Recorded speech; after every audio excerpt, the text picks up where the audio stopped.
আমি শিবরাম চক্রবর্তী, শিবরাম এডুকেয়ারে সকল ছাত্রছাত্রীকে জানাই স্বাগত।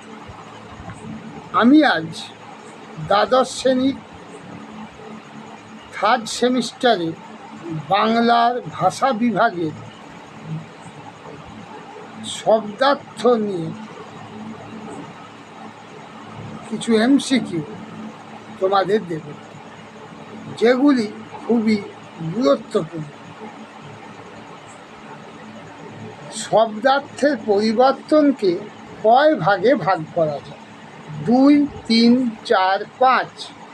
3, দারুণ শব্দের আদি অর্থ অত্যন্ত, নির্মম, কাষ্ঠ নির্মিত, সুন্দর। উত্তর হবে কাষ্ঠ নির্মিত। অন্য শব্দের পরিবর্তিত অর্থ ভাত, খাদ্য, খাবার, কোনোটিই নয়। উত্তর হবে ভাত। বর্ষা শব্দের আদি অর্থ বর্ষাকাল, বর্তমান অর্থ সারা বছর। এটি শব্দার্থের প্রসার, সংকোচ, রূপান্তর, উন্নতি। উত্তর হবে শব্দার্থের প্রসার। সন্দেশ শব্দের অর্থ পরিবর্তনের ধারাটি হল অর্থের বিস্তার, অর্থের সংশ্লেষ, অর্থের অবনতি, অর্থের সংকোচ। উত্তর হবে অর্থের সংশ্লেষ। বঙ্গীয় শব্দকোষের লেখককে পবিত্র সরকার, ভক্তিপ্রসাদ মল্লিক, হারাধন বন্দ্যোপাধ্যায়, হরিচরণ বন্দ্যোপাধ্যায়।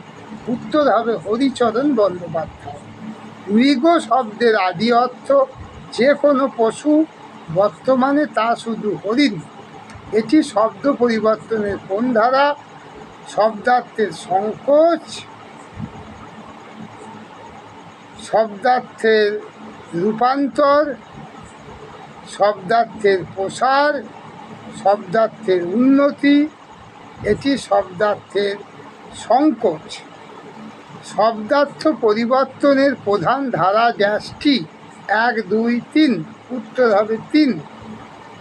গাং শব্দের আদি অর্থ ছিল গঙ্গা, পরবর্তীকালে এর অর্থ হয়েছে যে কোনো নদী। এটি শব্দার্থের প্রসার, সংকোচ, রূপান্তর, কোনোটিই নয়। এটি হবে শব্দার্থের প্রসার। থিসরাস অভিধানের রচয়িতাকে? Peter, Mark, Roget, Chomsky, Bloomfield. কেউই নয়। উত্তর হবে পিটার, মার্ক, রজেট। থিসরাস অভিধানটি রচিত হয় ড্যাশ খ্রিস্টাব্দে? 1805, 1815, 1852, 1850। উত্তর হবে 1805। থিসরাস প্রকাশিত হয় 1805, 1820, 1852, 1825 খ্রিস্টাব্দে। উত্তর হবে 1852।